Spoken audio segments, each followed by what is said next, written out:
Bonjour à toutes et à tous, je suis ravie de vous retrouver aujourd'hui pour une nouvelle vidéo. Pour celles et ceux qui ne me connaissent pas, je m'appelle Cassandra, je vous souhaite la bienvenue sur ma chaîne YouTube Croque les mots où je parle principalement de livres ainsi que de mes découvertes geeks et culturelles. J'avais envie de revenir dans cette vidéo sur les 2 derniers salons du livre que j'ai pu faire, vous montrer un petit peu mes achats et puis faire un book haul de manière plus englobante avec les derniers livres que j'ai pu emprunter ou découvrir en librairie. Dans cette vidéo, je vais vous parler de 2 salons où j'ai été, les 2 premiers de cette année. J'étais trop contente de retrouver l'ambiance des salons du livre. Le premier que j'ai fait, c'était la foire du livre de Bruxelles. Je n'y avais jamais été et c'était trop cool de découvrir. Donc moi j'y suis allée le 30 et le 31 mars, donc le jeudi et le vendredi. Et puis le deuxième salon dont j'aimerais vous parler, c'est plus un festival, c'est le festival Trolls et légendes de Mons. Pour la foire du livre de Bruxelles, j'y suis allée le jeudi parce qu'il y avait la journée professionnelle et j'avais très envie de m'inscrire pour partir à la découverte des différentes rencontres. Alors la journée professionnelle était plutôt destinée aux enseignants et aux bibliothécaires, donc j'étais pas du tout le public cible. Moi je venais vraiment, comme je dis, par curiosité, puisque j'avais envie de participer aux rencontres et de découvrir un petit peu ce qu'il pouvait y avoir dans cette journée professionnelle. C'était très intéressant. Il y a des rencontres que j'ai beaucoup aimées, notamment sur le roman ado en tant que roman miroir ou boule à facettes, en tout cas pour son lectorat. J'ai aussi découvert des auteurs que je ne connaissais pas, je pense notamment à Eric Pessan, et qui est intervenu 2 fois, je crois, dans la journée. C'était super intéressant. Je prends un petit peu mes petites notes, puisque j'ai pris plein de petites notes. Eric Pessan, c'était très intéressant. Qui était notamment intervenu pour la lecture de théâtre contemporain dans les institutions culturelles, et puis un peu plus tard dans la journée pour une rencontre avec Jean-Claude Mourleva, qui était animé par Daniel Delbracine. Alors ça, je trouvais ça très drôle et assez cocasse, parce que Daniel Delbracine, c'est celui qui anime le MOOC sur la littérature de jeunesse. J'en ai parlé plusieurs fois dans mes dernières vidéos, et donc là, c'est lui qui animait cette rencontre, donc avec Jean-Claude Mourleva et Eric Pessan, tous 2 auteurs pour la jeunesse. J'avais un petit peu l'impression de boucler comme ça mon cours sur la littérature de jeunesse avec cette intervention, et donc c'était assez rigolo à suivre et c'était très intéressant puisque j'aime beaucoup Jean-Claude Mourleva. Il a publié des livres que j'ai beaucoup aimés, je pense notamment à La rivière à l'envers que j'ai trouvé bouleversant et qui m'a énormément touchée, ou alors encore Terrienne qui était le tout premier que j'ai lu quand j'étais au lycée. Et ça m'a donné envie d'en lire d'autres en fait, tout simplement. J'ai pu rencontrer des gens très sympathiques et échanger avec eux, c'était très chouette. Il y avait également une conférence sur le manga en tant qu'outil pédagogique, donc j'ai pu noter plein de références pour en savoir un petit peu plus. Voilà, vraiment j'étais ravie de ces rencontres. Malheureusement en fin de journée vers 16h30 j'ai commencé à me sentir assez mal, donc je ne suis pas restée sur le salon autant que ce que je voulais, mais de toute façon j'y retournais le vendredi et là j'y ai passé vraiment tout l'après-midi jusqu'au soir puisque le salon fermait assez tard le vendredi. Et c'était très chouette, il n'y avait pas beaucoup de monde. J'ai vraiment aimé la partie qui était dans le grand hall de la salle maritime, je crois qu'elle s'appelle, puisqu'il y avait une scène française où les éditeurs de France étaient rangés par région. Et j'ai pu me rendre compte de la diversité des maisons d'édition, de la grande pluralité, et vraiment c'était trop chouette de voir tous ces livres, toutes ces petites maisons d'édition plus ou moins grandes, qui avaient vraiment des super livres à proposer. Enfin vraiment j'en suis restée stupéfaite et agréablement surprise, et vraiment je trouvais ça trop génial, quoi. J'ai vraiment pris le temps de discuter avec plein de personnes sur leur stand, de voir des personnes passionnées par ce qu'elles faisaient, c'était vraiment remarquable. Et j'ai beaucoup apprécié cette scène-là, que j'ai trouvé vraiment très chouette. Voilà, sinon tout le reste du salon était vraiment agréable à parcourir. Donc encore une fois, moi j'y suis allée, il n'y avait pas trop de monde. Je n'ai pas fait de dédicace, puisque c'est vrai que depuis quelques années, je fais moins dédicacer mes livres en salon. Parce que souvent je me rends compte que j'ai rien à dire en fait aux auteurs ou aux autrices quand j'ai pas lu leur livre. Et c'est un peu dommage, j'imagine, pour eux comme pour moi. Alors peut-être pour eux ça leur fait plaisir, mais je me sens un peu bête parfois à rien avoir à dire. Et donc je préfère largement maintenant lire le livre avant, ou l'avoir lu avant parce que j'ai lu le livre avant, et ensuite aller voir les auteurs ou les autrices sur le salon pour discuter avec eux, dédicacer mon livre ou alors acheter la suite, en profiter pour acheter la suite et la lire. Je trouve que dans ces moments-là, j'ai beaucoup plus de choses à dire aux auteurs, et pour échanger avec eux, c'est souvent mieux. En tout cas, je préfère et je me sens plus à l'aise. Ça fait aussi que le livre que j'ai dédicacé, je l'aime bien. Ça m'évite de me retrouver avec des livres dédicacés dont je ne sais pas trop quoi faire si au final je les apprécie moyennement. Donc voilà, donc c'est vrai que je fais moins dédicacer mes livres, mais j'ai quand même fait quelques achats que j'aurais tout à fait pu faire en librairie, mais j'étais trop contente de les trouver sur le salon. Donc à la Foire du Livre de Bruxelles, je me suis pris Silo Génération, le tome 3 de Hugo Hui. Enfin j'ai ce livre depuis le temps que j'en parle et je l'avais toujours pas acheté, le petit macaron Foire du Livre de Bruxelles 2023. Donc voilà, je suis très contente de l'avoir. Je vous en ai parlé dans ma pile à lire pour le printemps. Il sera lu ce printemps, je l'espère, je croise les doigts. C'est maintenant que j'ai le livre, je vais pouvoir le lire. Donc j'en suis absolument ravie. Silo, c'est une saga de post-apo qui se passe dans un bunker sous terre aux États-Unis. On est dans un bunker de 100 étages, et la population doit survivre. Donc on est à la fois dans du post-apo et du huis clos. Moi, le post-apo, j'adore ça. Le huis clos, je trouve ça fascinant. Là, ça regroupe tout ce que j'aime, donc je suis trop contente de pouvoir lire ce tome 3. Ensuite, un livre que j'ai pris là-bas aussi, alors complètement inattendu. Ça va pas intéresser tout le monde, clairement, je le sais, même si ça devrait intéresser au moins 30% de la population, je crois, un truc comme ça, 25%. 25% de la population. Donc peut-être que 25% d'entre vous seront intéressés, si ce n'est plus, si vous connaissez des personnes qui souffrent de ça, puisque j'ai pris le livre #migraine2, News et Fake News sur une maladie invisible de Jean Schoenen. C'est aux presses universitaires de Liège. En fait, il y avait les presses universitaires de Liège sur la Foire du Livre de Bruxelles. Et j'avoue que moi, ce genre de stand, ça me fascine un peu, puisque j'adore les essais de sciences humaines, de sciences en général. Je trouve que c'est très fascinant à lire. Il y en a beaucoup de variés et voilà, moi j'aime beaucoup ça. J'ai toujours bien aimé la recherche universitaire. Moi-même, quand j'y étais, j'ai adoré ça. Donc forcément, j'étais piquée de curiosité puisque tous les ouvrages avaient l'air plus intéressants les uns que les autres. Et je n'avais pas du tout vu celui-ci. C'est mon compagnon qui m'a fait remarquer, qui m'a dit « Tiens, ça pourrait peut-être t'intéresser ». Donc c'est vraiment un médecin et professeur-chercheur à l'université de Liège, spécialiste de la migraine, qui écrit et qui va un peu débunker les idées reçues sur la migraine. Donc ça va être composé par différents chapitres autour de questions ou de clichés. Je vais vous donner quelques titres pour vous donner des exemples. C'est très bien référencé, c'est sourcé, c'est qualifié, et puis ça reste accessible. Il y a des trucs que je comprends pas tout, clairement je vois que ça va être là tout de suite dans un vocabulaire de la recherche ou de la médecine, mais globalement, pour l'instant, j'en ai lu 60 pages, j'essaye d'en lire un chapitre par jour, comme ça, de temps en temps. J'ai compris tout ce que j'ai lu et c'était vraiment intéressant. Donc je vous lis les différents titres des chapitres. Docteur, est-ce que j'ai la migraine ou des céphalées? Est-ce qu'il ne faudrait pas faire un scanner? J'ai peur d'avoir une tumeur cérébrale. Moi, j'ai la migraine ophtalmique, ça commence toujours à l'œil. J'ai mal à la tête presque tous les jours, je ne sais pas me passer de mon antidouleur. Ça me pourrit la vie, personne ne me croit, j'ai un mauvais moral. Mon docteur m'a dit que c'est une migraine hormonale et ma mère m'a dit que ça partira de toute façon à la ménopause. Est-ce que je peux continuer mes autres médicaments? Est-ce que je dois prendre un médicament tous les jours? Je suis contre les médicaments. C'est agrémenté de beaucoup de tableaux, de graphiques, pour voilà, donner des vraies stats en fait sur ça. Moi ça me touche personnellement puisque je suis migraineuse depuis toute petite et sous traitement maintenant depuis quelques années. Et forcément c'est un sujet qui m'intéresse, qui m'interpelle. Je connais beaucoup de migraineux autour de moi. Donc voilà, je vous partage ça. Et si jamais, le livre est disponible gratuitement en ligne. Je vous donne le lien, c'est pas du tout frauduleux ou quoi, hein, absolument pas. C'est le lien qui est dans le livre directement, puisque le livre est axé en accès libre, version électronique de cet ouvrage au format web, PDF et EPUB à l'adresse, voilà, et je vous mets l'adresse ici. Je vous la mets également dans la barre d'infos si ça vous intéresse. J'avoue que moi déjà je l'ai vu après, et puis ça me fait plaisir de pouvoir le consulter comme ça et de pouvoir annoter des choses ou quoi. Mais voilà, si vous n'avez pas envie de l'acheter ou si vous voulez vous faire un avis, vous avez tout le PDF qui peut vous aider.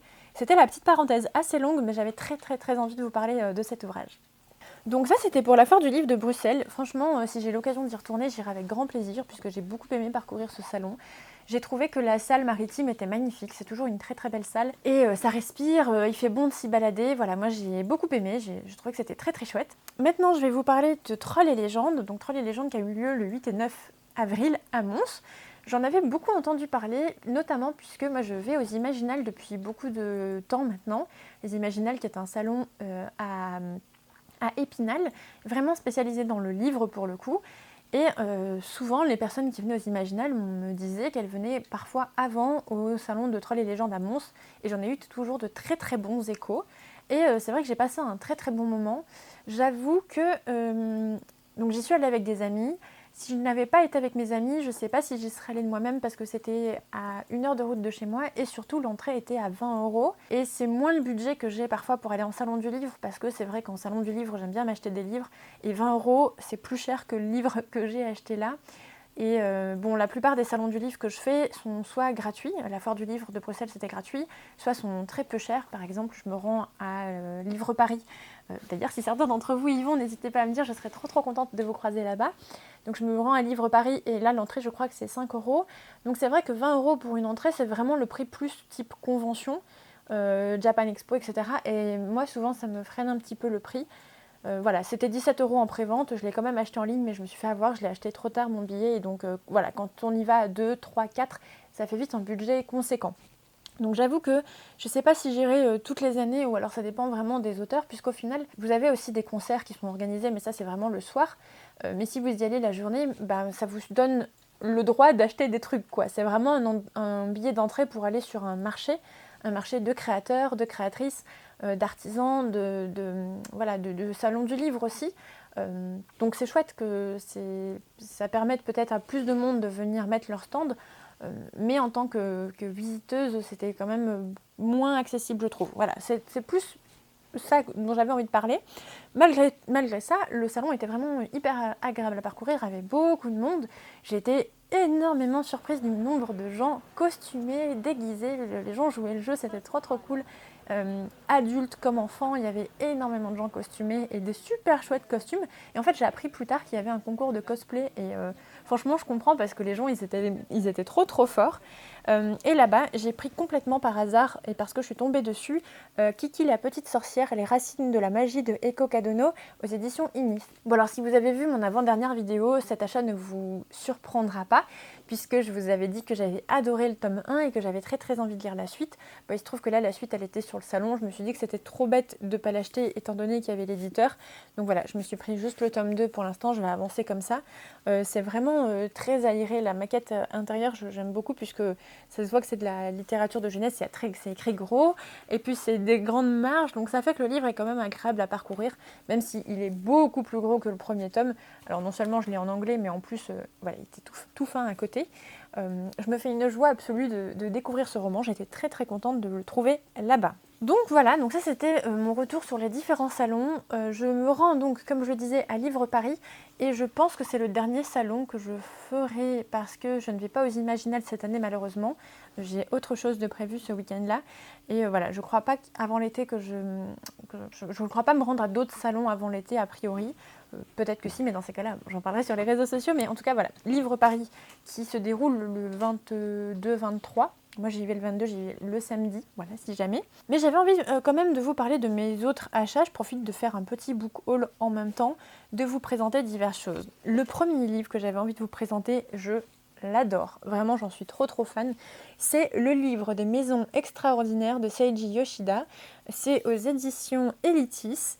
Et c'est un livre que j'ai découvert sur la chaîne Twitch de Fibre Tigre, qui est un créateur que j'aime beaucoup, qui est très investi dans le roleplay et qui avait présenté ce livre pour pouvoir créer des décors et du roleplay à partir de cet artbook. Puisque c'est en fait un artbook, clairement c'est un livre d'art, dans lequel on va avoir une double page, toujours construite de la même manière.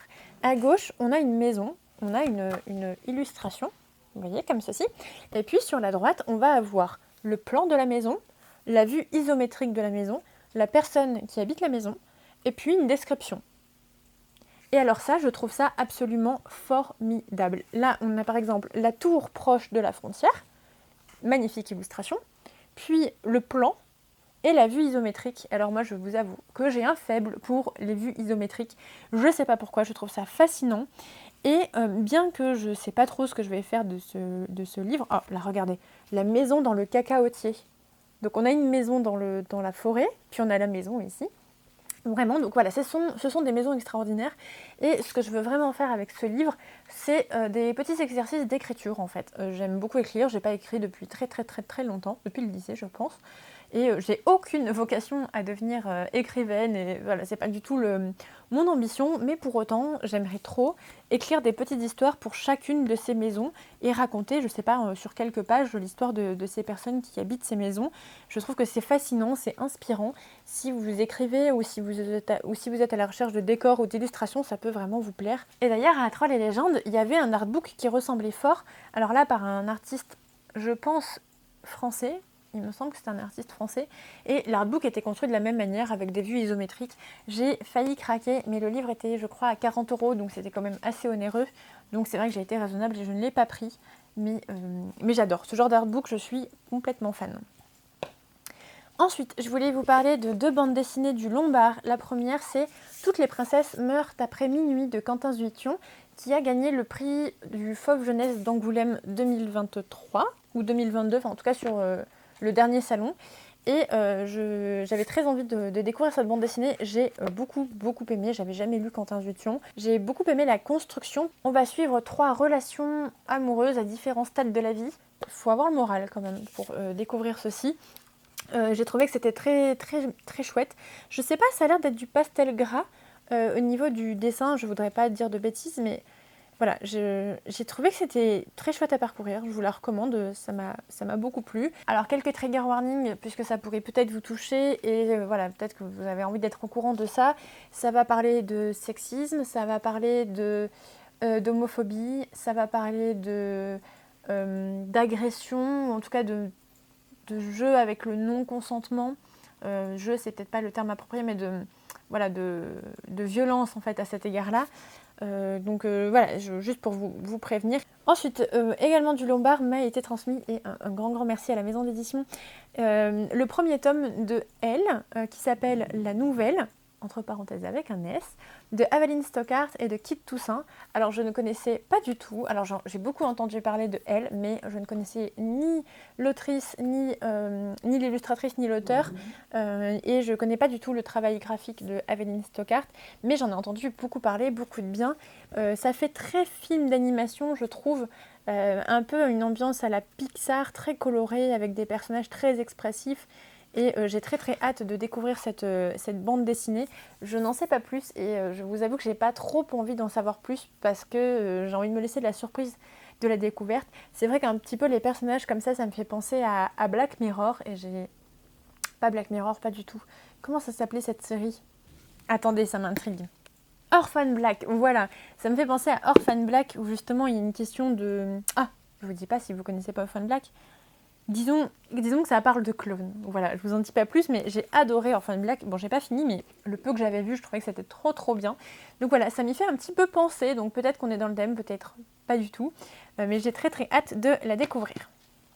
Ensuite, on m'a prêté les 2 tomes des Vieux Fourneaux, les 2 derniers tomes, le tome 6 et 7 de Lupano et de Kawe, j'imagine, les 2 aux éditions d'Argo. Ici, j'ai trop hâte de lire la suite. Vraiment, ça a été un gros coup de cœur, cette saga, je m'y attendais pas du tout. J'avais lu les tomes 1 à 5 il y a quelques temps. Je sais plus si je vous étais venue vous en parler ici. J'ai peut-être pas fait de point lecture depuis. Bon ben voilà, je vous spoil un petit peu. Ça a été un gros coup de cœur, et donc je me fais une joie de lire la suite. C'est l'histoire d'un groupe de personnes âgées. Ça, je trouve ça formidable, puisque c'est vrai que j'en ai peu lu en roman, et que c'est pas la catégorie de population la plus représentée dans les séries ou dans les films, je trouve, ou dans la publicité en général, enfin bref. Donc je trouve ça très intéressant de la lire en bande dessinée. C'est terriblement juste. Alors il y a des choses qui sont quand même de la fiction et très scénaristiques, mais globalement, par exemple, pour cette France qui représentait là, j'ai trouvé que c'était très juste et très malin. Je suis très fan de ce que fait Lupano de toute façon, j'aime beaucoup ça, je trouve que à chaque fois ces scénarios sont super bien foutus. J'ai toujours aimé les livres que j'ai découverts de cet auteur, donc voilà, j'ai hâte de continuer cette découverte. Et le dernier livre qui me reste à vous présenter, c'est un emprunt de la bibliothèque, c'est Le rêve de Jonas de Marlies van der Wel, et c'est aux éditions Kaléidoscope du groupe L'École des loisirs. J'ai adoré cet album, vraiment, je vous en parle maintenant puisque je ne suis pas sûre de l'avoir pour le point lecture, je vous l'aurai sûrement rendu à la bibliothèque d'ici là, mais c'est un très bel album jeunesse dans lequel nous suivons Jonas qui est complètement fan de la mer. Vraiment, la mer, c'est ce qui le passionne le plus, puisqu'il est tombé dedans quand il avait 2 ans, quand il était petit. Lui, c'était pas la marmite, c'était la mer, en fait, rien que ça. Et depuis, ça le passionne complètement. On va le suivre jusqu'à un âge assez avancé. Et j'ai trouvé que c'était très très bien fait. Il y a aussi un petit côté film d'animation, et pour cause, un film d'animation a été fait autour de cette histoire. Je vous mets le lien en barre d'infos si vous voulez le voir, il dure à peu près 11 minutes. Je ne l'ai pas encore vu, mais j'ai très très envie de le voir. Voilà, je trouve que les illustrations sont absolument magnifiques. On est tous dans des tons de bleu, de turquoise, c'est un très très très très bel album. C'est un livre qui se lit aussi très très bien pour des adolescents ou pour des adultes, notamment parce que le personnage principal grandit et vieillit.